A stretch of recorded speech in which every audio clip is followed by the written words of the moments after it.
Halo semua, aku Cynthia, teman belajar Konselingmu.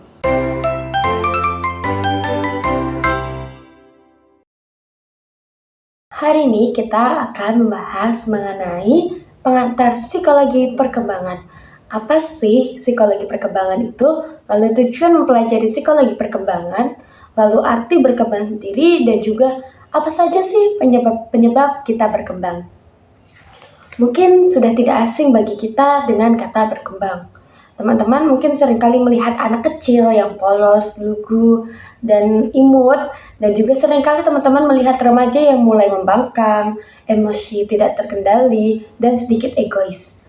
Dan kita melihat dua sosok ini sebagai dua hal yang berbeda, di mana kita melihat anak kecil dengan perspektif yang menggemaskan dan menyenangkan, dan melihat remaja yang mulai membangkang tersebut sebagai sosok yang menyebalkan. Lalu apa sih yang menyebabkan dari sosok yang tadinya menyenangkan tadi tiba-tiba berubah menjadi sosok yang membangkang?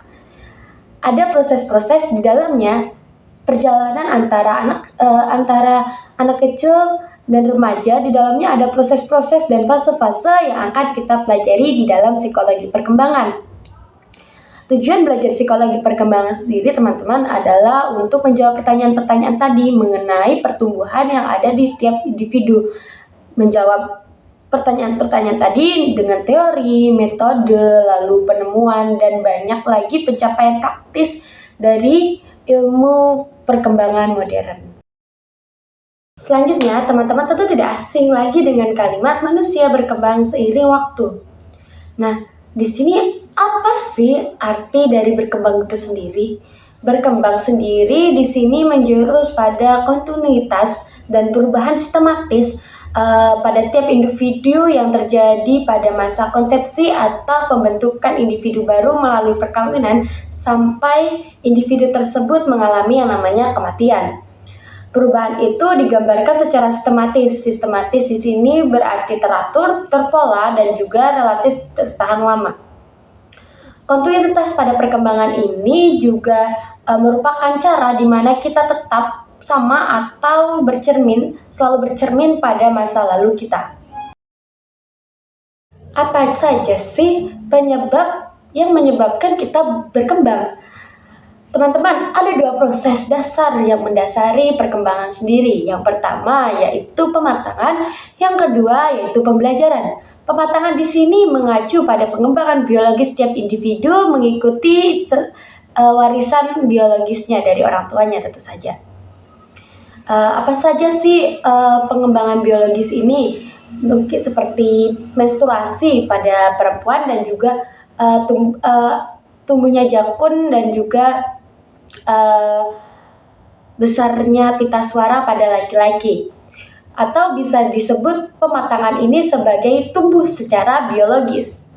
Nah, pematangan ini sebagian bertanggung jawab atas perubahan psikologis individu. Contohnya nih teman-teman, meningkatnya konsentrasi kepada tiap individu ketika dia mulai beranjak dewasa. Dimana ketika kita waktu kecil kita susah sekali berkonsentrasi pada satu hal. Kita sibuk main sana sini, lari sana sini, tidak bisa konsentrasi kepada satu hal. Lalu ketika kita tumbuh ke remaja, tumbuh ke dewasa, kita akan meningkat konsentrasinya. Jadi kita bisa fokus mengerjakan satu hal tersebut, menyelesaikan suatu hal tertentu. Lalu bisa juga ketika kita masih kecil, kita sulit teman-teman untuk memecahkan masalah yang datang ke diri kita. Kita sulit, kita pasti selalu mengadu ke orang tua atau meminta bantuan kepada orang lain. Ketika kita mulai tumbuh remaja, tumbuh ke fase dewasa, kita dengan sendirinya karena ada perubahan psikologi itu, kita bisa menemukan jalan untuk masalah kita sendiri, memecahkan masalah yang datang ke diri kita.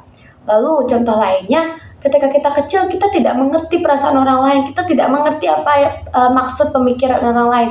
Kita hanya mengerti dengan diri kita sendiri. Kita hanya mengerti mau kita A, berarti ya harus A. Kita tidak mempedulikan perasaan dan pemikiran orang lain. ketika kita beranjak ke fase yang lebih tinggi, ke fase remaja, ke fase dewasa, kita akan lebih mengerti, lebih membuka pemikiran kita kepada orang lain, dan kita akan lebih mudah menerima, oh ini pemikiran orang lain, oh ini loh perasaan orang lain yang harus kita pertimbangkan ketika kita mengambil keputusan. Ketika kita beranjak dewasa, perubahan psikologis itu tadi yang mempengaruhi perkembangan kita, mempengaruhi pola yang ada di hidup kita. Lalu proses dasar yang kedua yaitu pembelajaran. Pembelajaran di sini adalah pengalaman kita yang menghasilkan perubahan yang relatif permanen dalam perasaan, pikiran, dan perilaku kita. Apa saja sih pengalaman yang menghasilkan perubahan itu? Mungkin seperti pengalaman buruk, pengalaman menyenangkan yang akan tertanam di diri kita, yang akan kita ingat terus-menerus sehingga ketika kita berjalan di masa depan, kita akan cenderung tidak mau mengulangi hal-hal yang menjerumuskan kita ke suatu kesedihan atau kegagalan. Contohnya mungkin teman-teman, ketika kita kecil kita tidak berhati-hati dalam mengendarai sepeda, atau kita tidak berhati-hati dalam berlari lalu kita jatuh, terluka, dan itu menyakitkan. Maka itu akan tertanam di otak kita, di hati kita juga, di perasaan kita, dan perasaan bahwa itu menyakitkan dan itu tertanam. Kita tidak mau lagi mengulangi itu di masa depan, sehingga ketika di masa depan kita cenderung berhati-hati dalam berkendara, hati-hati dalam berjalan, melihat jalanan. Itu adalah suatu proses pembelajaran di mana kita belajar atau berkaca dari masa lalu sehingga pada masa depan atau masa ini kita tidak mengulangi hal-hal yang menyakitkan di masa lalu. Bisa juga ketika di masa kecil kita menang suatu perlombaan karena kita rajin belajar. Maka konsep rajin belajar agar memenangkan suatu perlombaan tersebut yang akan tertanam di pemikiran dan hati kita untuk terus memenangkan perlombaan itu menyenangkan. Jadi saya akan terus memenangkan perlombaan dengan cara belajar. Hal tersebut yang akan tertanam di dalam suatu individu yang akan digunakan terus-menerus ke masa depan agar bisa sama seperti masa lalu. Oke, itu saja yang akan kita pelajari di pertemuan kali ini. Jangan lupa subscribe, like, dan komen di channel YouTube ini buat melihat konten-konten dari para konselor muda 23. See you di next video. Bye-bye.